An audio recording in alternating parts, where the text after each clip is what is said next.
Yeah, here. All right, guys, welcome back to another episode of Real Talk Live. It is Sunday morning. It is 9 a.m. and we're ready to go. All right, we got a couple of people tuning in here, and let's kick off Tony's comment here. Tony Noel, happy National Tight End Day. I've just personally seen this week a lot of polls like who's the best quarterback tight end duo, and feel free to look it up. The stats are out there in a per game basis because obviously, not everybody plays the same amount of time or, there's injuries involved, but on a per game basis, nobody puts up the stat line that Tom Brady and Rob Gronkowski do. It ain't close. No, was that poll for all time or just right now? No, it's been all time. There's been a couple of different. Well, unfortunately, Tony Gonzalez is like that lone tight end that didn't really have a partner the whole time. He had Green for a while. He had Trent Green, and then he had Matt Ryan for the home stretch of his career. But there was a couple of people on there. Your Big Ben, Heath Miller, which is Phillip a great Rivers, Antonio Gates. Another fantastic combo. Those two. Yeah. But there's got to be a winner. It's Gronk and Brady. Yeah. It's not close. Truthfully, no. I mean, they really have the not. most touchdown, like from one quarterback to one receiver. Aren't they third all time in touchdown combinations? Or are they second now? I think Peyton and Marvin Harrison are first. They are third. They're third, but they're the number one tight end quarterback. Right? Peyton and Marvin Harrison are number one, and then it's Jerry Rice and Steve Young. Yep. Okay. It's two, and then it's Brady and Gronk. With like, and that's not a wide receiver, that's like a tight end. Yeah. He has Gronk now has 70 career touchdown receptions, and I believe one rushing touchdown. So I think it's 71 total touchdowns for him. If I'm not mistaken, I'm pretty sure it's a stat line. So, anyways, let's talk about another addition to the Tom Brady, Rob Gronkowski, Buccaneers, Antonio Brown. First off, you're an Antonio Brown guy. You were an Antonio Brown guy. I don't know what your current feelings are. I'll let you express those here in just a second here. But Antonio Brown joins the Buccaneers. He joins Mike Evans. He joins Godwin. He joins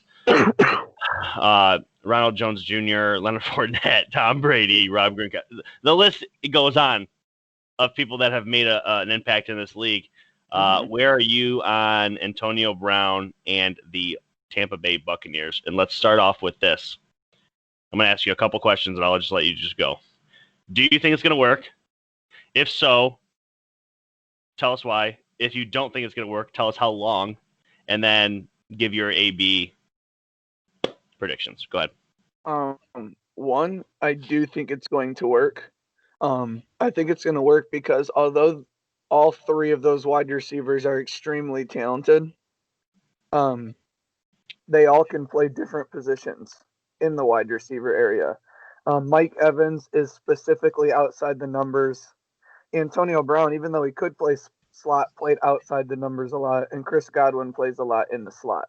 So I do think they can flip-flop where they line up in different positions. It doesn't look to me that Mike Evans or Chris Godwin have ever had any like power struggle issues on I want the ball more, I want the ball less. Maybe that's because they threw the ball so much. We'll see. The only part that could struggle is the games, like last game against the Packers when they ran the ball, for more yards than they passed it. How will some of those players take that? But when you're winning and playing with Tom Brady, I don't know if that's going to matter too much.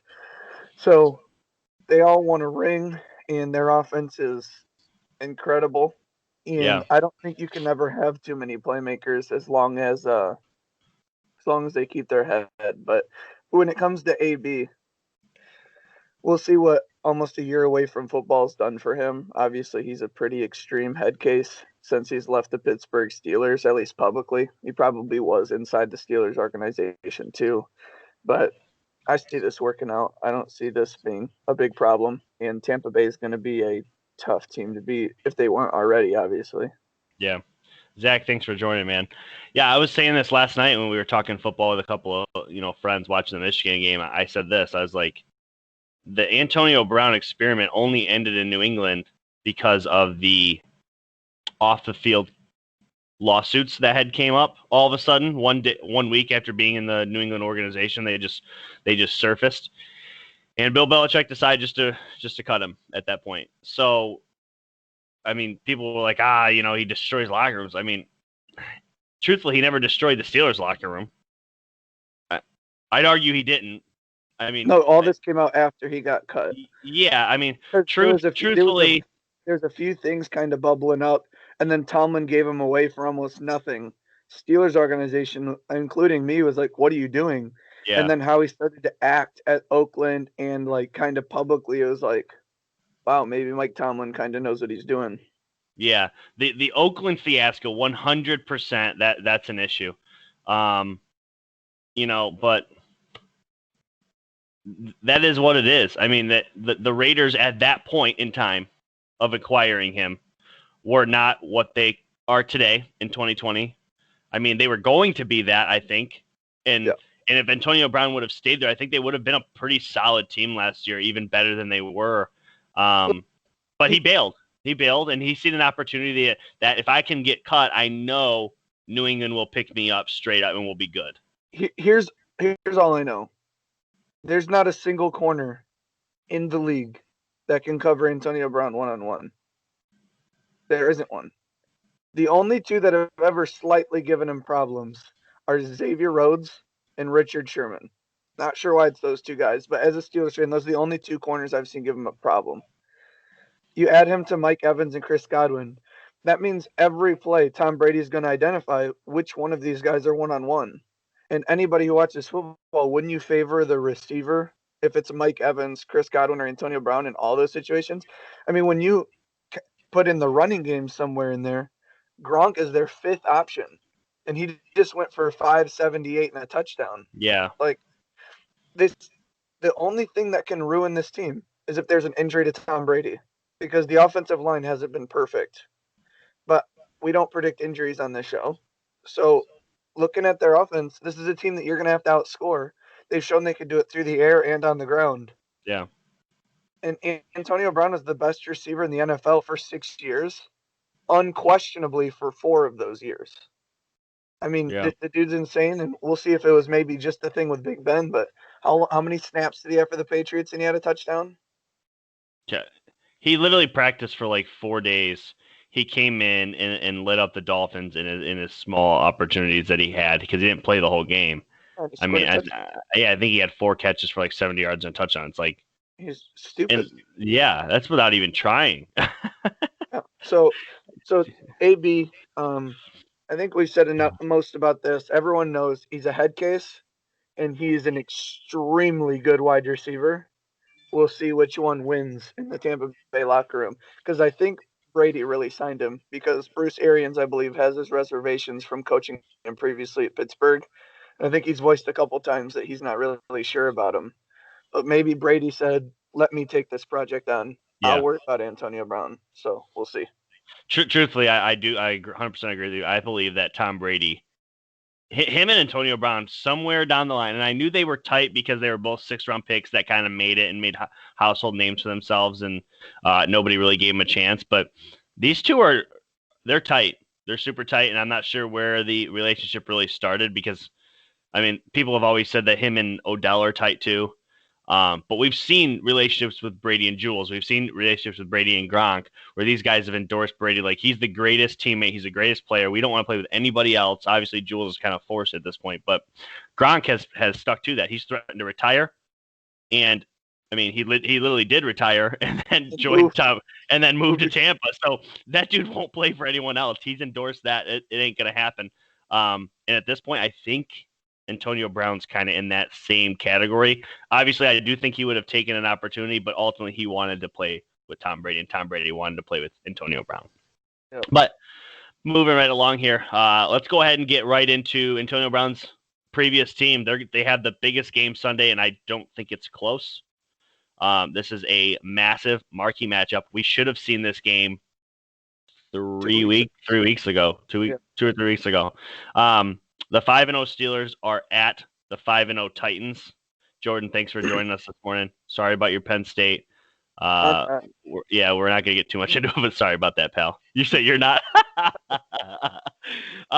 Let's go ahead and get right into it. Where are you at? I know we've already made our call on this game, but they need to hear it.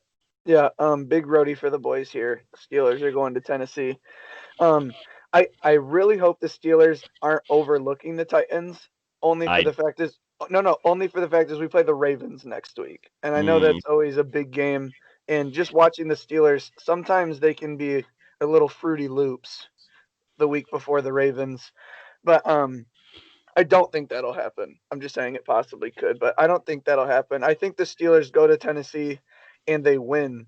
The Titans have played extremely well all year. There's no reason to say that they're going to get slaughtered. I don't think it's going to be a blowout game, but I do think the Steelers win, and I think they win by a little over one possession. I have them winning from about 7 to 10 points. The Titans are a run first. Some would even say maybe run dependent because of how they play off their play action. And they just lost their best offensive lineman for the year, their left tackle, Taylor Lewan. So maybe you guys haven't yet, because I know maybe not a lot of people watch the Steelers. They've been on outside of the Giants Monday night. They've been on when a lot of other popular teams are on. But if you have a chance to tune into the Titans Steelers game today, you're going to see what this front seven is capable of doing. I think we hold Derrick Henry in check. No, a lot of people are going to think it's crazy, and I am always ready for the feedback.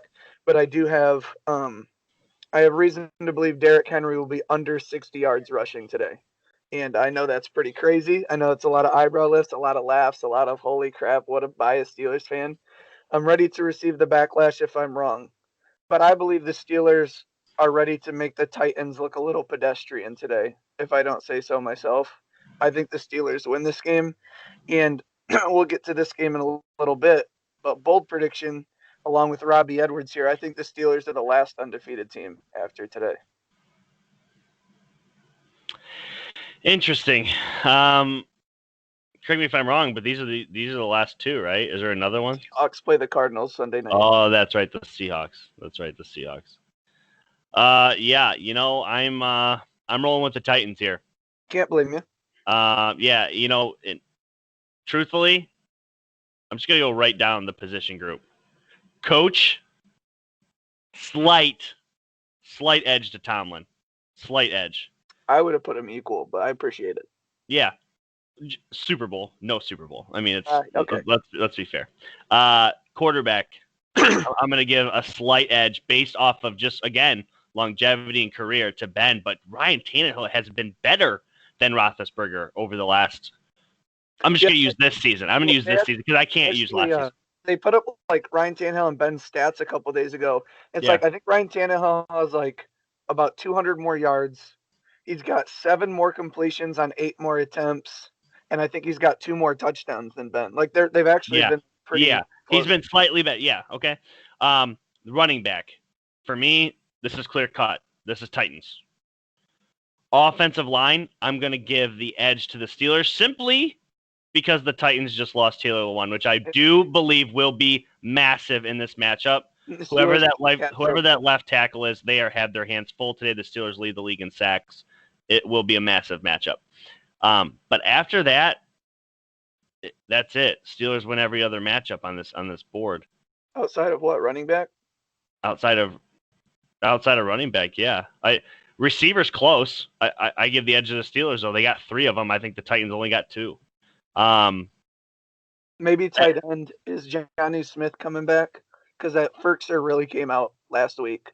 Yeah, we'll see. We'll see. McDonald, but I'm going simply on the fact that I believe that the Tennessee offense will outplay the Steeler defense today. It won't look as good as it's looked. This will be their worst game.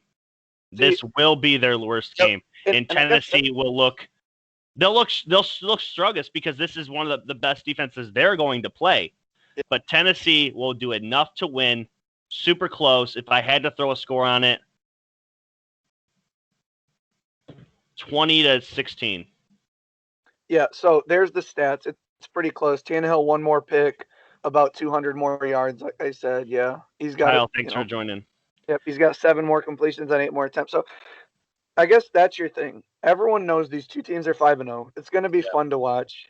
Both teams are really good, and it comes down to, this unstoppable force meets the immovable object. And I believe Derrick Henry has had to pound. pound and pound for 3 games straight. They've been abusing him. Well, today he walks into a front seven that's twice as good as any of they played. They lose an offensive lineman. Derrick Henry has to show some fatigue at some point. But I guess that's it. You said you think this Titans offense is going to outplay the Steelers defense? Yeah.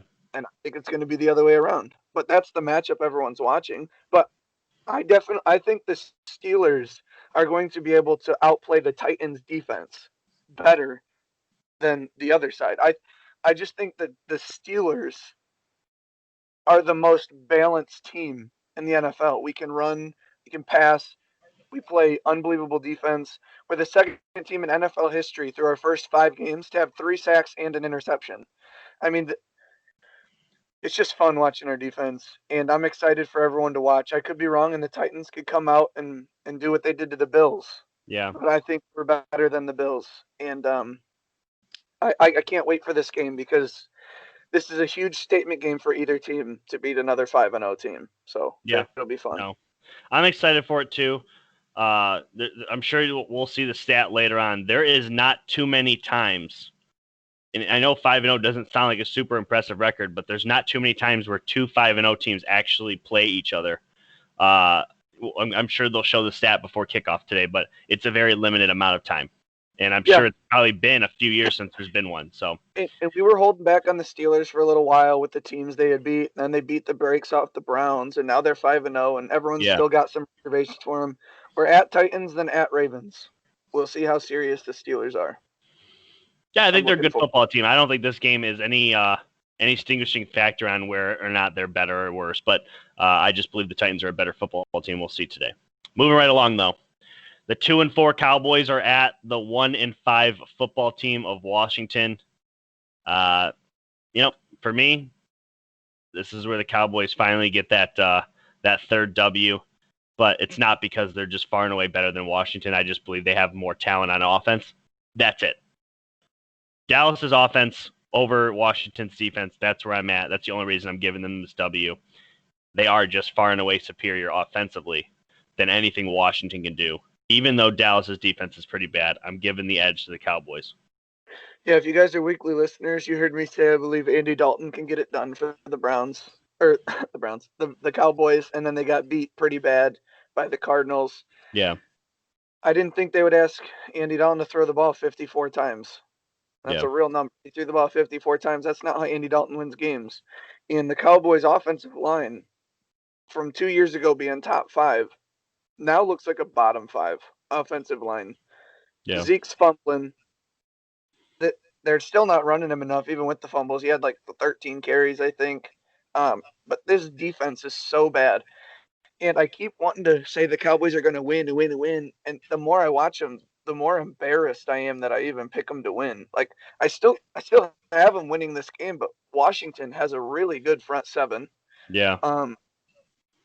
And they're going to cause a lot of problems for the Cowboys offense because the Cowboys, a lot of people say when you win games, it's got to be in the trenches and then your quarterback. And it's like the Cowboys are really only great at wide receiver.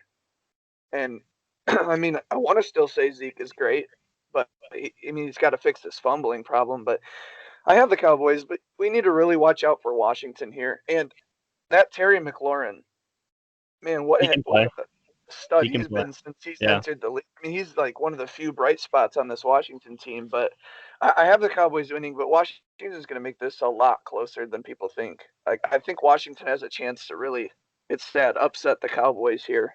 But if Cowboys win, they're back in first in the division. Them and the Eagles duking it out. Yeah.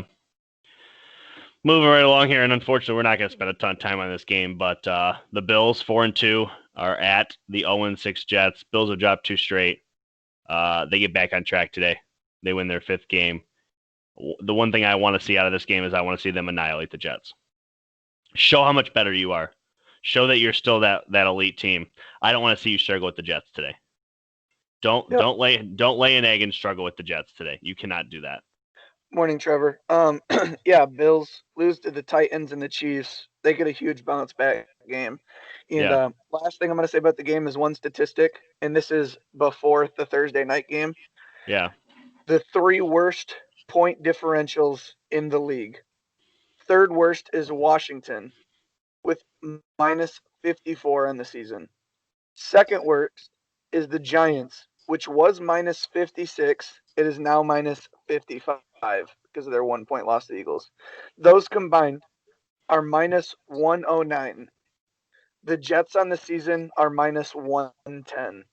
That's double second place in point difference. So that's how bad the Jets are. They've been beaten by 110 points so far. I'd say it's more likely for the Bills to win by 110 today than it being close. Andrew, AB is not playing today. He has to pass like a 5-day quarantine before you can join a new team. But week 9 against the Saints. Yeah, but Le'Veon Bell will be playing for the Chiefs today. We'll get into that a little bit later. But AB is not active today. Moving right along here. This is going to be a fun one. The 3-3 Panthers are traveling to the 3-2 Saints, who will be without massive pieces today. No Michael Thomas, no Emmanuel Sanders. I think this is an upset alert game. I think the Panthers take this one just for how beat up the Saints are and how good the Panthers have kind of played. They stick to a formula. As long as they don't turn the ball over, they win. The Saints defense hasn't been like overly impressive this year. It's been all right. I like the Panthers in an upset. Yeah. The Panthers have been a really good football team, 3-3. But if you look at a lot of their games, they're in all of them. They're not a team that's getting blown out. They're not blowing out teams. They're competitive. Yeah. But yes, the Saints are losing. I would say they're number 1 and 2 are receiver, but they really haven't played with Michael Thomas all year yet. So I'm not going to say that that's going to throw them off a whole lot. They lose Sanders, so they're going to have to see a lot of time with Tre'Quan Smith. I expect to see a heavy dose of Taysom Hill today. Elvin Kamara, as always. I still think the Saints defense has more to prove. I think they put the clamps down on the Panthers. I do think this is a low-scoring football game. Saints coming off of a bye. Yeah. But if I have to right now lock in a weekly pick'ems, I like locking in the Panthers here simply because the Saints are without a lot of weapons on the perimeter. So yeah. Yeah, no, I'm right there with you. I don't think the Saints present an offensive threat to the Panthers, even though the Panthers have struggled on defense at times this year. A DraftKings guy to look out for. Mike Davis has been great this year. But anybody for the Saints, they're going to need to throw it to somebody. I'm sure they'll be cheap. I believe they have a guy named Tre'Quan Smith, right? That's probably your guy. That's probably your guy this week in a DraftKings lineup for super cheap. Be on the lookout for someone like him. Take away the Packers-Texans. Moving right along here, the 4-1 Packers are at the 1-5 Texans. For me, this goes one way. I said this, I believe, on the game recap as a slight preview. The Packers annihilate the Texans. If you guys think differently, feel free to chime in. This is a game where the Packers are kind of pissed off that they got caught with their pants down against Tampa Bay. Truthfully, I don't think that the Packers are a bad football team. I do think they struggle with physical defensive teams. The Texans are not that. The Texans have proved they can pretty much move the ball on anybody. So I'm not saying the Texans are going to get shut out by any means. So still feel free to play their guys in your DraftKings or your fantasy football leagues. But the Packers are night and day better than what the Texans are. And coming off a loss, I expect them to rebound. Devontae Adams will be back in the lineup, so he'll be a big play today. Aaron Jones should recap after last week. I believe he had a rough last week against Tampa Bay as well. I like Aaron Rodgers to just come back and look MVP-like as he's looked over the last, first 4 weeks. So I don't see this one going any other way. If there's any Texans fans tuning in, you're like, tell me why they will win. Why they will win is if they can get up in Aaron's face, take a lead. Take the lead on the Packers at any point. A statistic going around this week is anytime Aaron Rodgers trails in a football game, even if it's for a second, If they even trail by a point at any point in the game, Aaron Rodgers' win percentage drops below 500. It's 47% chance that he's going to lose the football game. So I would, I'm sorry, 47% chance that he'll win. So it's less than a coin flip that he'll win the football game. So truthfully, that's the only way the Texans can win this. Get out front, be physical with Aaron Rodgers, and Deshaun Watson makes plays and makes it happen. Truthfully, I don't see that happening. Like I said, I think the Packers rebound here. What's your take? I think Packers big. Yeah. I think the Packers win pretty big too. Texans offensive line's not that good. I expect the pass rush of the Packers to put some pressure on Watson. Watson's really good though. I mean, everyone who's been watching the Texans, Deshaun Watson, can't have any complaints from what he's doing. But yeah, the Packers offense, I think week 2 with Devontae Adams back, I expect big numbers from Aaron Rodgers today. Yeah, no, I agree. Moving right along here. This is a big rebound game. Browns fans, if you're watching here, this is a big one for you guys. The Browns are 4-2 and they're traveling to Cincinnati. The Bengals are 1-4-1. The Browns have already picked up one of their 4 wins on the Bengals this year. It was actually a pretty fun game on Thursday night, I believe it was, where Joe Burrow kind of was on national TV and played really well. I think he threw over 60 passes in the game without a pick. I don't remember how many it was, 61, 62, 63, somewhere in there, but he threw over 60 passes. I actually like the Bengals to play well in this game and get their second W of the year. The Browns are vulnerable, and you know, I don't think missing Nick Chubb is going to be a huge deal. I already said that a couple weeks back, but as of right now, it has been a big deal. If the Browns are going to win this game, it's because they're going to give Kareem Hunt the rock 25 times, and until they do that, I'm taking the Bengals here in a close one. I think the Browns will score. They had no problem scoring on the Bengals last time. Matter of fact, Odell had a solid game, and they ran it down their throats. But I like Burrow to take the W, especially how they came out against Indianapolis last week and then came out flat in the second half. I think they rebound here. What's your take? Yeah, I mean, you pretty much said everything correct there. I'm looking back right now at the last Browns-Bengals game. Yeah. And T. Higgins really wasn't quite part of the offense yet. 3 for 35. Yeah. AJ Green 3 for 29. It was really Tyler Boyd 7 for 72 and a touchdown. But regardless, this game's close. And I try and look at if any of these teams don't have something that they had the last time. Baker is playing hurt. We'll see if he's still hurt, but he didn't even look like an NFL player against the Steelers. I mean, he wincing after every time he got touched, all sorts of stuff. But they lose Nick Chubb, and Nick Chubb, he had 22 carries for 124 yards. Brad, is your volume down on your phone? Yeah. Okay. Is it better now, guys? Or I don't know if there's something I can do here, or I don't know. Keep going.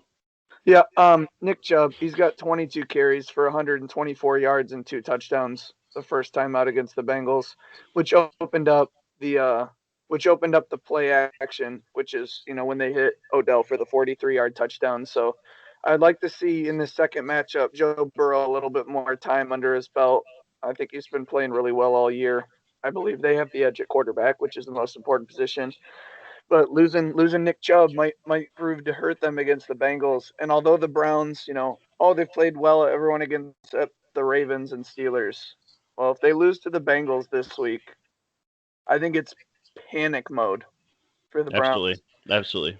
But, I'll give them the benefit of the doubt. I do think they have the better roster, top to bottom. But the Bengals offense could just prove too much today because of the poor play by Baker Mayfield thus far in the year. So yeah. Moving right along here, we got the 2-3 Lions at the 1-5 Falcons. Falcons looked extremely good yesterday, and last week, in their first win without Dan Quinn, Julio Jones is back. I like the Lions to keep it close, but the Falcons win here, get their second win in a row. Points. There's going to be so many points in this football game. This, I believe, is a big DraftKings FanDuel matchup. Any of these guys are going to be able to put up numbers. DeAndre Swift had a really, really big game. Is he taking sole possession of that backfield? We'll see. I know they still like running Adrian Peterson a lot. Is Kerryon Johnson on the trade market? I'm sure the Bears would like a Kerryon Johnson to add to David Montgomery, or there's teams out there that could look for that kind of guy. But yeah, it's the Falcons' offense, and I believe the Lions are a more balanced team. Yeah. The second and third best unit is the Lions' offense and defense. The first and fourth is the Falcons' offense and defense. So this will be a good game. Julio Jones and Kenny Galladay, two big name receivers coming up against each other. This is a true dead and true coin flip game. This is one in my weekly pick'ems I've changed 3 times this week, and I don't know who it's going to land on before they kick off. This should be a really fun game to watch from the neutral perspective. Yeah. DraftKings lineups, I would stack this game. I think it'll be high scoring. I think it'll go back and forth. I think Stafford's in for a big day. I think Ryan's in for a big day. Look for Julio, Kenny Galladay, Calvin Ridley, all the guys to have big ones. And look for Swift to get a huge role in this offense after last week's performance. So, again, I'm taking the Falcons, but moving right along here. First 4 o'clock game. We're done with the 1 o'clocks. You get the 4-2 Tampa Bay Buccaneers, and they're going to be traveling to Las Vegas to play the 3-2 Raiders. Raiders coming off a bye, correct? Yeah, coming off a bye. Coming off a bye, and they recently picked up a victory over the Chiefs. It's hard to call these Raider games at this point because this team's better than I thought they were. Tony, yeah, he got the Raiders here. I'm going strictly off how I thought the Buccaneers looked last week, which is crazy because the Raiders looked pretty good 2 weeks ago. This one can either go either way. Truthfully, I mean this could be a coin flip game too. I'm going to go with the Bucs defense and Brady and them to just get it rolling here.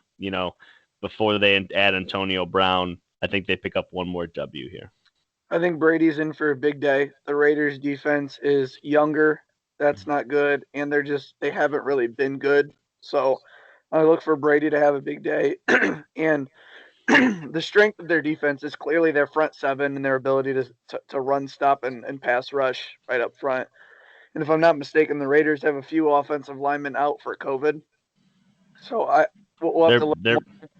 I believe they're going to play. They were released off the list. So the Raiders have to outscore people, and I don't know if they can outscore the Bucs.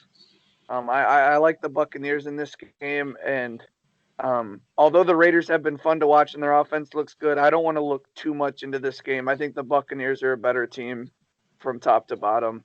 Yeah, and I'm going to roll with the Bucs here. Tony, Ruggs is going for 160 plus. Yeah, here's how it's gonna go. Okay, he's gonna have a catch for 45 to 50 yards on a screenplay in the first quarter, and then in the fourth quarter, it's gonna go. Here's the call of the game. Ready? Derek Carr drops back to pass. He throws it deep. 90-yard touchdown to the Raiders. Henry Ruggs, touchdown Raiders. Final score: Tampa Bay 57, Raiders. I'm kidding. But for real, Henry Ruggs could get open. I think that Tampa's secondary is actually extremely underrated. I don't think that 160 is probably in play for him today, but I could definitely see a big catch. He's a burner. He's fast. Only player out of COVID is Trent Brown, who has only played 1 game and 2 snaps. Abram is huge. Yeah. Not too much more to say on this. I got Tampa Bay winning. I'm sure Tony's gonna beat me throughout the day when the Raiders are taking the lead. Unfortunately, I won't be watching this one. This is the first game of the year where Brady's going to play the same time as the Pats. So Bucs won't score 50, Jeff. Watch out, Jeff. You don't know, dude. Chris, thanks for joining, man. Good morning. Only 45. Kyle, thanks for joining. Good morning. Moving on to the 1-5 Jags at the 1-4 Chargers. For me, this is where Herbert finally just turns the table. Big win today. Chargers big. If anybody's watching, Chargers should be like 3-2 right now. Yeah. They've lost some nail biters, some real close ones. They're a better team. The only thing the Jaguars have going for them is Minshew plays well at times. He can be great, but most of the time he's just a good quarterback. Yeah. And they've got some pretty good wide receivers. that is the strength of the Chargers defense is corners and pass rush. So the Jaguars have few strengths on these teams, and it's what the Chargers do really well as well. But where the Jaguars are really bad, which is defense, they haven't been dominant in the run game. The Chargers have a plethora of running backs. They run okay. Herbert runs quite a bit, and they've got a better offense matchup. I expect the Chargers to win pretty big here. Yeah. Chargers have felt like they're a much better team than 1-4. Jaguars know that they're 1-5, and I think that shows on the field today. Yeah, the Chargers have ran up against Brady and Pat Mahomes and played them both extremely good in Herbert's first 2 starts. This is the game where they finally just like unleash Herbert. Herbert plays huge. Watch him to have a huge fantasy day, even probably some rushing yards. I like the Chargers big in this one. Comfortable, very comfortable. Yes. Moving right along, the 3-3 49ers traveling to the 2-3 Patriots. Jimmy G is back in New England today. I'll let you take this one away. I really don't know what to think because these are 2 teams that it seems like from week to week I'm wrong every time. Yeah. I think they're good, and then they play bad. I don't think they're a good team. They blow someone out. I think this is 2 of the top 5 coaches in the NFL going at each other. I don't think Jimmy Garoppolo is great to be able to beat this Patriots defense, but like with the way they scheme up plays, I don't think the Patriots really have anybody that can guard George Kittle. But to be fair, I don't know if anybody has anyone who can straight up guard George Kittle. Mostert's out for 3 weeks on IR. That hurts. Going to the Patriots side, looking what the Broncos defense did to the Patriots, and I know it was on lack of practice. 49ers defense is much better. I like the 49ers in this game, but again, I don't even know what to think of these 2 teams. I've been so wrong all year on both these teams. Whenever I like them, disappoint me, and whenever I think they're bad, they're in my face, so I'm just not sure. Yeah. This is of all the games this year, this game I'm the least confident. We played Kansas City already. Seriously. I was confident in the Kansas City game that we would play them good, and we did. It just wasn't enough without the quarterback. But God, like this game just seems so out of reach. And every time that happens, the Patriots surprise me. It's when I get confident that things are let down. I think the Patriots are in for a nail biter here today. And I'm not sure how they're going to get the W, but I like them to win. And here's my only reason why. A lot of people, everybody knows Stephon Gilmore. Everybody knows him. Everybody pretty much knows my boy Devin McCourty too, the 10-year captain. But a lot of people don't know Just Cover Jackson, J.C. Jackson. A lot of people don't know Jonathan Jones. Jonathan Jones is one of the best nickel corners in the entire league. I think they're going to match him. He's big and physical and fast. I think they're going to put him on Kittle today. And then I think they're going to double him with another tall, physical 6'4" corner, Jojuan Williams. And they're going to let their cards fall where they may. It was successful on Kelsey. It's been successful on Waller. It's been successful on a couple of different tight ends this year. If Jimmy Garoppolo beats us outside of that, fine. I think that'll be the matchup today to look for, and I think that'll be the reason that the Patriots get a very close W today. I don't like this one to be – I think this is close, 27-24. I don't know. I don't know. Like, we talk about how low-scoring games have to be. I don't know if either team here is going to put up, like, more than 24 maybe. This might have to be a 21-17 or a 18-15 or real weird low-scoring game because I think points are going to be scarce. And in this game, it's going to be take field goals when you can get them. Or maybe it's going to be a game where they don't get in the red zone a whole lot. So on 4th down, maybe they're going for it because they don't get to sniff the end zone much. I just think the defenses kind of take over in this one. Jimmy G and Garoppolo, I believe right now are pretty equal quarterbacks in the NFL right now. I'm sure if you made a list, they're probably around each other for different reasons. But yes, these are 2 unpredictable teams, and 49ers traveling cross country, but who knows? Kyle Shanahan, he's good. He's a good coach. Yeah, at the end of the day, New England is extremely limited throwing the ball downfield. This team can't come from behind. They were able to throw it on Seattle, but frankly, everyone has thrown it on Seattle this year, so that doesn't really count. This team just can't throw the ball downfield. They just cannot do it. They're struggling to even complete intermediate passes too, just stuff across the middle. This team can only win defensively and running the football. We'll see if they're able to do that today. People have been able to run the football against the Niners this year. If New England wins, it's close. I don't want to see one of those games where Jimmy Garoppolo goes crazy and all these Pat fans are like, damn it, Bill. But I don't think that's going to be the case. I think we're going to take Kittle away, and I think we'll have enough to win. We'll see. It only takes one big play with New England sometimes, so we'll see. Moving right along, 425. The 5-1 Chiefs are at the 2-3 Broncos. Evan, thanks for joining, man. Good morning. I like the Chiefs to win here simply because of how much just better they are than the Broncos. The Broncos played really well last week against the Patriots. They were able to do some things, but ultimately their success came from gashing runs. If Chris Jones plays today, I don't think they're going to have that same success. They weren't able to really pass it on New England. They had a couple of big play balls that were completed. Outside of that, they didn't have a lot of success in the passing game, even with Drew Lock returning. I don't like the Broncos to do much in this game. I think the Chiefs win this fairly comfortably. The Broncos have played quite a few teams pretty well this year for the lack of, starters that they have. But I don't think this is one of them. The Chiefs are so balanced now, and after a close scare and then a loss, they really simplified it back down. They ran the ball well. Mahomes is efficient. They still have the ability to make the big play. I think the Chiefs are just way too much for the Broncos. This is a team that's really good versus a team that's not. But we said something about Le'Veon Bell and him playing for the first time. And if you guys aren't weekly listeners, you only listen to live, just something to think about. Everyone said, why add Le'Veon Bell? You don't need him, type of thing.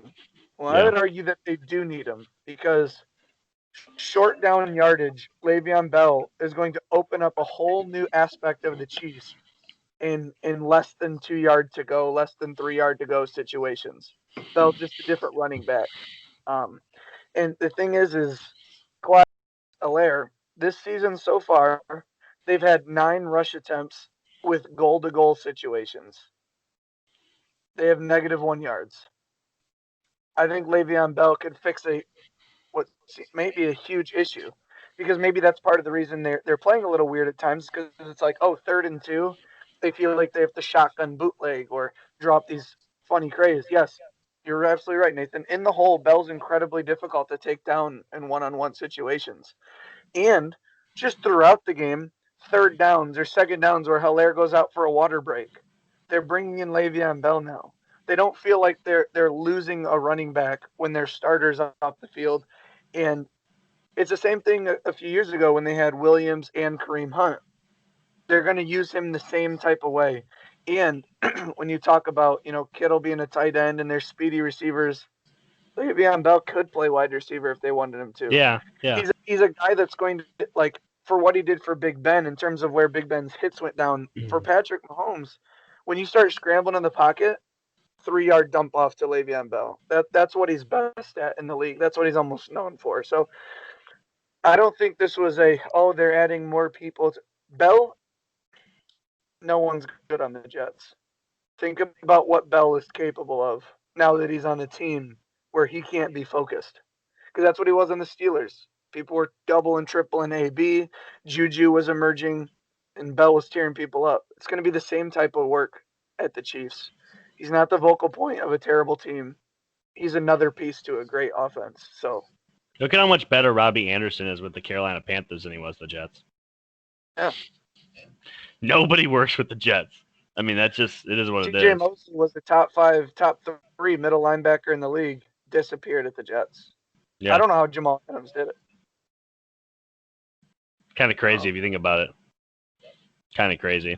I think it's probably because of the fact that, he wasn't super involved with the defense. I don't think Gase is that much of a defensive guy. He's an offensive guy. That's probably why. But and Jamal Adams is really freaking good too. But yeah, I just think that Le'Veon Bell will fit today, especially without Sammy Watkins. I think he's out for a couple of games. Am I correct there? Yeah, he's out for a couple of games.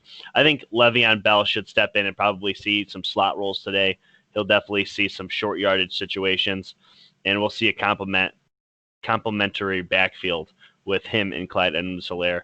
I think Williams' touches are going to probably drop a little bit, and I guess we'll see.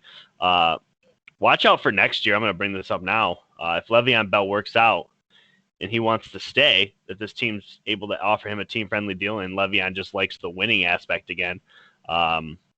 Damian Williams, the guy that opted out for this season, watch for him to get traded and find himself on a roster somewhere. Yeah. But moving right along here, Sunday Night Football, this game got flexed because of the Raiders and Buccaneers situation with the Raiders and their COVID. This game's now going to be on Sunday night. The 5-0 Seahawks with Russell Wilson at the 4-2 Cardinals. Kyler Murray, Russell Wilson. I smell fireworks here, and the game hasn't even started. I'm super excited for this one. I will probably be tuning in. It's a tough one. I'm going Russ. I'm going Seahawks, even though they're due for a loss, and I think it's time for them to lose. And I think so the Cardinals come out 2-0, then they drop 2 in a row, then they've won 2 more. This team's starting to really get it figured out, but last week they played the Cowboys. I just don't know I don't know how for real this team really is. The Seahawks offense has been, I'd argue, the best in the entire league. What they're doing right now is just unreal. I'm taking the Seahawks, but close. Big scoring, though. Lots of scoring. Garrett, thanks for joining us, man. Yeah, totally agree. I think it's lots of scoring as well. Yeah. Kyler Murray's starting to get Christian Kirk involved now. We haven't really heard much of Larry, but, he's still there. He's still Larry, yeah. Yeah. When do we order the moving right along?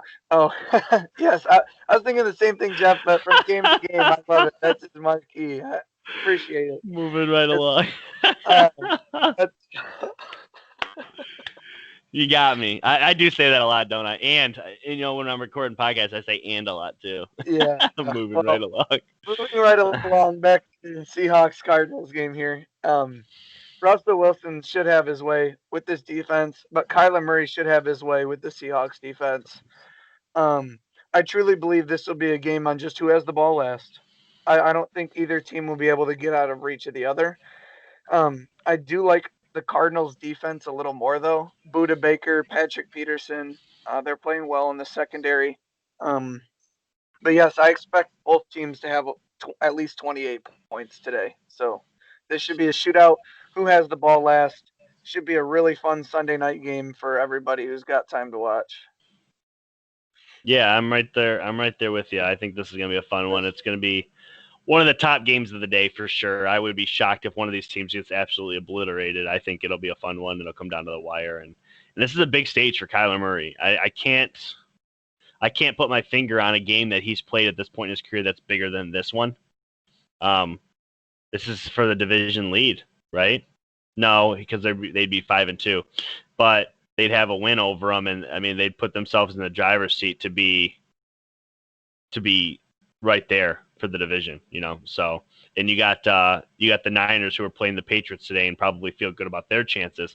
So you got to be in the driver's seat, and we're going to talk about another one of the divisional opponents. I mean, this division is literally so Seahawks 5-0, Cardinals 4-2, Rams 4-2, Niners 3-3. Holy cow! This is a tough division. We've said this for years, outside of the time that Kurt Warner was there when everybody was bad. But this is a good division, and this is the one that when we broke down this division, I think all of us had somebody else winning, and we even said that the worst team. I think we all agreed the worst team was going to be the Rams, but they had probably enough chance to make the playoffs too. So, and we obviously switched on the Rams. We've kind of been back and forth on the Cardinals. The Niners, who I projected be the runaway favorite, have struggled this year. Still have a chance to beat the Patriots today. This division's crazy. Let's move right along, though. See how I did that? No. Moving right along. The 5-1 Bears are at the 4-2 Rams on Monday Night Football. As of right now, that's the only Monday night game. We haven't had that in a couple of weeks. This is a big one, too. God, there's so many big games this weekend. Man. The Rams are pursuing the playoffs. The Bears are pursuing the Super Bowl. Bears are a better team.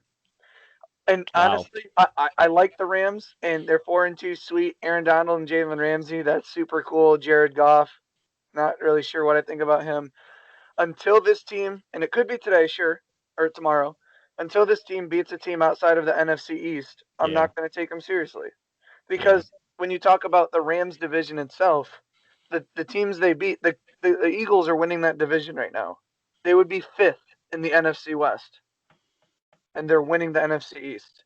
That is the difference in skill, and I don't think the Rams, you know, we talk about the Steelers and the Rams, how they were both 8-8, and they were the first ones left out of the playoffs. They would have been the seventh seed if the playoff format changed last year instead of this year. And everyone's like, okay, well, the Steelers and Rams are kind of similar. The Steelers got Big Ben back, and they have taken it to another level. This Rams team is the same thing. They just got rid of Todd Gurley, some turmoil in the locker room. Maybe this whole pay certain studs and have just dudes everywhere else. Maybe it doesn't work unless you're playing bad teams. So are the Rams going to be a team we look back in the end of the year and say, well, they could beat the bad teams, but they couldn't beat the good teams, and they're a middle of the road organization currently? Yeah. I think that's what they are. I don't think that's what the Bears are. I think the Bears are a team that won the NFC North 2 years ago. We're the 1 or 2 seed at like 12-4, 13-3. Went to the playoffs, played well, and then people figured out Mitch Trubisky. Well, Mitch Yeah. Trubisky's not the quarterback anymore, and this defense has come alive because of it.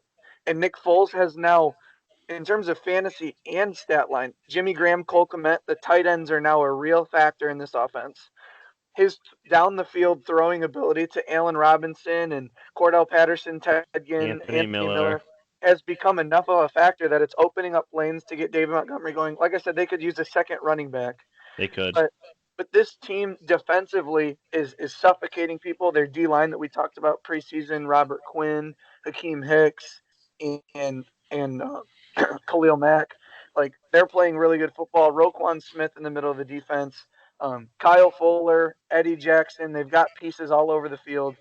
This defense is enough to win games, and their offense is better than the Rams' defense. I mean, you're gonna have Jalen on Allen Robinson, and you're gonna have Donald on the Yeah. line. But I really like Nick Foles here, and again, I want to take the Rams serious because I like Sean McVay. Jared Goff's cool. I love their receivers, Cup and Woods. Aaron Donald's a beast. Jalen Ramsey talks a little bit too much, but he's really good at cornerback. Maybe the best in the league. I mean, he's up there. Gilmore's probably the best. Whatever. But the Bears are pursuing a Super Bowl appearance. The Rams are pursuing a playoff appearance, and I believe that'll show on the field tomorrow night. I got the Bears. Yeah, I'm right there with you. The Rams have beaten the the NFC East, and then nobody else. They played the Bills tough, and then they lost to, I don't even remember. They just lost to the 49ers. They just lost to the 49ers. That's right. So a divisional game. Against a team that's in the bottom of the division, technically. Yeah. Game against the Bills. The Bills were feeling themselves. They were 3-0, and then they were destroying the Rams. And then they're like, oh, another win. Here we go. Yeah. And that second half, I believe, is what led them to their next 2 losses, especially against the Titans, the way they played the last little bit. But they were up, what was it, like 28-0 or 28-3. Yeah, 28-3. In the middle of the third quarter, and then but it shows what the Rams are capable of in spurts. Yeah. But again, it was at the end of the game. Josh Allen had the ball in his hands, and their defense couldn't answer the call. They don't have enough players on defense. They've got 2 studs, but the Bears are a complete roster. LA's too top heavy, I think, to beat a team as deep as the Bears. Yeah, the Bears are a good football team. I think this is a close game, though. I think the Rams will play them really tight. This one simply is coming down to turnovers. Khalil Mack, Aaron Donald, Eddie Jackson, Jalen Ramsey. This one's turnovers. Whatever quarterback outplays the other. In this matchup, though, I like Nick Foles and what he's been able to do with this team. Their one loss comes when Nick Foles starts his first game against, at the time, was the number 1 defense. It might even still be the number 1 defense of the Colts. So, as of right, and this team has beat Tampa Bay. They've beat a lot of other teams. I can't wait for them to play the Packers. I think that'll be a fun one. But I like the Bears in a close one today. That wraps up all the games. Any other comments, concerns? What are you guys feeling today? ESPN's matchup predictor has the Rams a 70% favorite in this game. That's just disrespectful. Tony, ESPN, this has been their problem for years. They're bandwagon jumpers. They talk about who's on top and not. And, the Rams are a popular team in LA, and they clearly haven't seen that their only wins come against the worst division in all of football. Everybody's harping on the Steelers for not beating anybody. I mean, the Rams haven't beaten anyone, period. Anyone. Yeah, I just in the Titans' 5 games, in 3 of them, they've allowed 30 or more points. The Steelers haven't scored under 26 yet.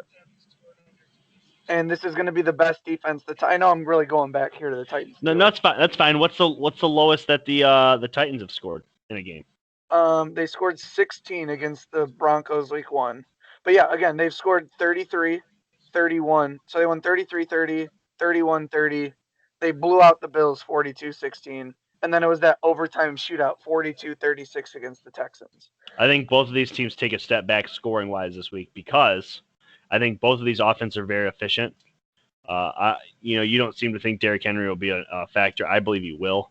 The win thing about Derrick Henry, and this has always been the case for him, he could have 30 yards on 30 carries, and that 31st carry goes for 7 or 90 like it was last week, and all of a sudden he's got a 100-yard game. It's just like the dude's unreal. It's just he beats you and beats you and beats you and beats you for 2 and 3 yards, and then on the 15th to 20th carry, he takes one for 40, and you're like, gosh, we had him. Didn't we say that about Saquon? We did say that about Saquon. Nate, I would love nothing more to take a few minutes here and talk a little college football if you guys got some time. I know it's not relatable. Can we talk about Milton's opinions, thoughts? So I think me and Brad share the same opinion from last night. Final score for Broncos Chiefs. It was a final score Broncos Chiefs. We gave that one a little bit ago. I like the Chiefs comfortable, 30-14. What's yours? 38-10. I think they beat the brakes off them. Yeah, I like them comfortable, 30-14. Let's go back to Michigan real quick. We'll get into a little bit of Ohio State too. That was such a weird game, Nate, because the first quarter it was like 21-10, and Michigan never had a drive. They never had to drive the football. They barely even had the ball. They had the 70-yard run. They had the pick 6 or the fumble recovery for 6, whatever you want to call it. And then they had the what else did they? And it was like 2 plays to score. There was the blocked punt, and then there was one other score that was like, there was the long kickoff return that they ended up punching in after 2 plays. So like literally the first quarter's over, and Milton has thrown 6 passes. There just wasn't a lot there. First off, I've been saying this for weeks. I'm high on Joe Milton. I think Joe Milton is what could be the answer for Michigan. I don't know if it gets them over Ohio State, but I do think it gets them to winning a lot of football games this year and being very competitive. The one thing I loved, Nate, and I think any fan of Michigan that was watching the game last night has to agree, and Ohio State fans that were watching the game have to be worried. Anytime Milton tried to run with the ball, he was getting at least 4 or 5 yards. Chunk plays. Just literally it was like quarterback draw, Milton gets 8. Like, what did you think, Brad? I mean, that's... Yep. I know everyone wants to talk about Milton, the quarterback, Jim Harbaugh's new quarterback. I do want to steer away from that just a little bit because I don't think we saw a ton out of Milton. We didn't. I don't think we needed to see a ton out of Milton. I want to give him 2 to 3 weeks before I make an actual assessment. We could have used a lot more big passing plays, but then again, we didn't need them. But there was a couple deep throws where it was like, one he should have had, and one was like, was he throwing that away type of thing? Yeah. But those short and intermediate throws, he threw really well. He was able to dissect defenses. There was only one throw, and it was real late that he threw into double coverage. But Michigan as a whole, outside of our kicking game, which was atrocious. It was really bad. 3 missed field goals. Michigan played well everywhere. I don't think there was anybody that was going into 18 Michigan versus 21 Minnesota and would have believed that if Minnesota scored 24, we would have blown them out. So I really think it speaks volumes. Our defense was on the field for a long time. Yes, on the run, he played well too, Nate. And the speed at our running back position was a shock. I don't think anyone saw either of our running backs. I mean, we had a 70 and 66-yard run. I don't think people saw that coming. But yeah, Joe Milton poses a huge problem in terms of he can get 3 yards almost whenever he wants if he runs the ball. Yeah. I don't know how Jake Moody's been on the team, Nate. It really does feel like he's been there for a long time. I don't know. There's got to be someone else on campus who plays soccer or something that can play on Saturdays. I don't know because I've been pads, but I've kicked a lot of field goals for fun, and it doesn't seem like a very hard thing to do. So I know there was no fans in the stands. It was basically like a practice, and he missed 3 kicks. So no excuses for Jake Moody. And I don't understand what was going on with the kicking game, but although I don't have anything spectacular to say about Milton, I don't have one bad thing. Like I said, Yeah. game 1 after limited practices with COVID and all that, I just wanted to see our offense not turn the ball over, and they didn't. So I can't have any complaints about our destroying of the Minnesota. Give us that brown jug, baby. Yeah, I mean, if you're a Michigan fan watching that game, and I consider myself to be somewhat of a mark in the sense of like I'm pretty good with knowing the players and stuff. I mean, the amount of people that carried the football for Michigan last year that I never even heard of. Like I'm just like, these dudes are coming out of nowhere. And we've been asking for years. Chuck, thanks for joining us this morning. Good morning. We've been asking for years for the sorry, not for years, but since last year when it started, for this speed and space, if you will, under Josh Gaddis, and we hadn't seen it. And then late in the year, they started to kind of spread the ball around, but it was the same guys, and we weren't really doing much. And all of a sudden, Michigan's doing whatever they wanted last night on offense. They never had to drive the ball, but they never struggled to move the ball either. So it's like it's a double-edged sword. And if you think about it, if we make those field goals, it seems like we're getting points every single drive. We left 9 points on the board with field goals that should have scored 50 yesterday.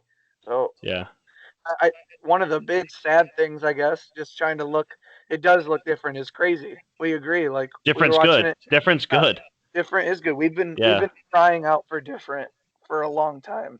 Yeah. And the only little sad thing is, Dan said it yesterday while we were watching. It's just like, man, what if Nico Collins was on this offense?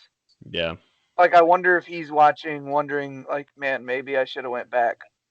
Can't say for sure he is, but maybe it's all right that he's not. Maybe he didn't fit speed in space. Maybe he didn't. Maybe he was just a jump ball receiver. He was unstoppable at jump ball. He would have been our number one if he was. If he would came back. He can play. Yeah. Moving on to the Ohio State game. I watched a good portion of it. I didn't watch the entire thing. It kind of got out of hand. But first off, we already knew Justin Fields was good. He's good. But I think a lot of Ohio State people are like, their fan base is like, Chris Olave is the best receiver in the Big Ten. No, he's not. Garrett Wilson is. Garrett, and I said this, I believe, on the Michigan Ohio State preview pod a couple weeks back. I did with Dan, but Garrett Wilson was a 5-star receiver. Got a little bit of playing time last year. Seemed to play pretty much on the outside. Now they're using him in the slot. They're using him whatever. He had a huge game. Fields seems to like him. We all knew they were going to blow the brakes off Nebraska. Nebraska obviously gave it to him in the first quarter, made it close, but after that it was all Ohio State. Yeah, it was Milton actually tested last night. We can say all we want after the game. Was he tested? The schemes, this and that. Before the game, everyone knew he was going to be tested. Minnesota's a good team. Yeah. Minnesota only lost 2 games last year. They're a good team that came in. And want to say, well, was he even tested? Just because he made them look bad doesn't mean he wasn't tested. He had a great game against a good opponent. I'm not saying Minnesota's great, but he had a great game. The whole team did outside of kicking against a good team. And Michigan moving forward, Michigan fans are excited. And Ohio State fans, of course they're going to say, oh, wait till they play Ohio State. Yeah, sure. But until then, if we can look good like this, I mean, Minnesota was one of the 2 or 3 teams we were worried about before Ohio State. We get to beat Minnesota, and then we get to go beat the brakes off Michigan State next week. Yeah. And we're off to the races. See you in December.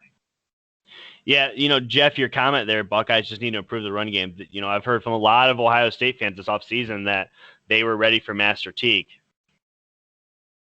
You guys looked pedestrian running the football. I mean, that's just my opinion. Yeah, playing devil's advocate, we didn't look very good on run defense as Michigan yesterday. Minnesota's running back. Yeah. Minnesota was able to run the football on us. Yeah, 50 yards. He was working us. Yeah, gotta fix but that. Ohio State, over the last, since the Clinton administration has been able to run the football, and were they able to gain yardage? Yeah, I think they used a couple of different guys. They used Fields was their leading rusher, though. That's not good. Fields isn't even that much of a runner, truthfully. He's a scrambler, but he's not really a runner. And I believe he was the leading rusher. I had high hopes for Masters, so that game was disappointing. Yeah, they need to see more from Master Teague if they expect to be as good as everybody believes they're going to be in the Big Ten this year. I think that's a fair assessment, Jeff. I don't think any Buckeye fan watched the game yesterday and thought like, oh, we did enough running the football. I think that's probably where the only only rock left unturned or whatever you want to say. But of all the things you've seen yesterday, because they looked really good, especially throwing and especially on defense, they weren't able to really dominate up front, which is weird because they probably had the best offensive line in college football. Yeah, I didn't watch really any of the Ohio State game. Those of you know, soccer fan, Manchester United was playing, so I was getting like score updates for Ohio State. It was a little shocking. I don't think when you see 7-7 Nebraska versus Ohio State. Oh man, my mic's sucking again. I don't want that.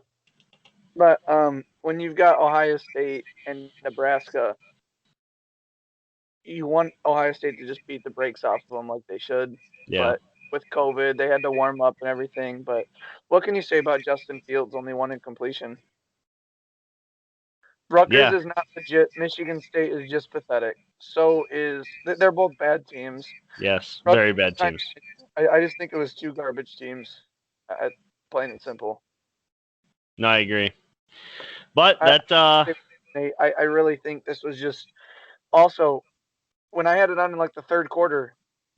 One team had like 5 turnovers and one team had 3. So this game was just a destructive mess. Teams were getting the ball where they shouldn't have been getting the ball. There was more points than there should have been due to all the bad ball protection. Yeah. This was a weird game with weird scores. I wouldn't look anything into Rutgers or Michigan State this year. Yeah. Personally, from what I saw. AJ, Justin Fields wins the Heisman. I said this in the preview pod. I believe he's going to have a hard time winning the Heisman. Here's why. Their schedule is so bad that they're either going to need to throw it a ton at the beginning of these games and then run it in the second half of these games. They can't really have a balanced attack trying to beat people. Or they're going to go up so big on a lot of these bad teams that Justin's not going to continue throwing the football. I think the stats will be actually very mediocre this year. Don't get me wrong. I think Justin Fields will have a fantastic year. He probably won't throw a ton of picks like he did last. I think he only threw 1 last year. But they will struggle to stat pad with how bad their schedule is. And that's not me trying to take a shot at them. That's just in a shortened season, Nate. You're exactly right. They don't play anybody that's going to give them a third quarter outside of, you could argue Penn State and you could argue Michigan. But after yesterday, Penn State dropped to Indiana. I can assure you that Ohio State won't struggle with Indiana. I can assure you that. So some of the big games, like Ohio State's big games late in the year, especially against Michigan in December, or the Big Ten championship game if they make it there, it's going to be in cold, probably maybe even snowy weather. It's going to be hard to put up big numbers this late in the year, as to where Clemson and Alabama, who have quarterbacks in the Heisman race, are going to be playing in perfect weather, throwing the ball over the field. So Justin Fields, he's going to put together a good draft portfolio, and he's going to play on Sundays. But he's up against the odds here to win the Heisman. I believe he is. I believe he is too. But he is a favorite. I'll definitely give you that. So with that being said, guys, that's going to wrap up the live show. We went through every NFL game, like we promised every Sunday. And we even were able to touch on a little bit of college football. Thanks to Nate Ray. Thanks for bringing that up, man. I enjoyed talking that just now. So, absolutely. Great slate of games here on Sunday. Yeah. Good luck to all your teams. There's some big ones on today. There's some big ones at 1 o'clock, some 4 o'clock, 8 o'clock tonight, and even Monday night. So the NFL, for some reason, this schedule just seemed to work out where there's massive matchups on throughout the day, and I'm excited for football. So whether it's to let me know if I'm right or wrong, go ahead and hit me up about 4 o'clock when the Steelers are QB Neal in a 13-point lead against the Titans. Chris, thanks for the feedback, man. I'm glad you enjoyed the show. All right, guys, we're gonna log off here. Enjoy your NFL Sunday.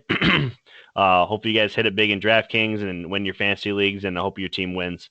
If New England doesn't win this week, I'm just gonna be on like depression watch, so just look out for me. I'll see you guys next time. Go Pats. See you guys. Go Steelers.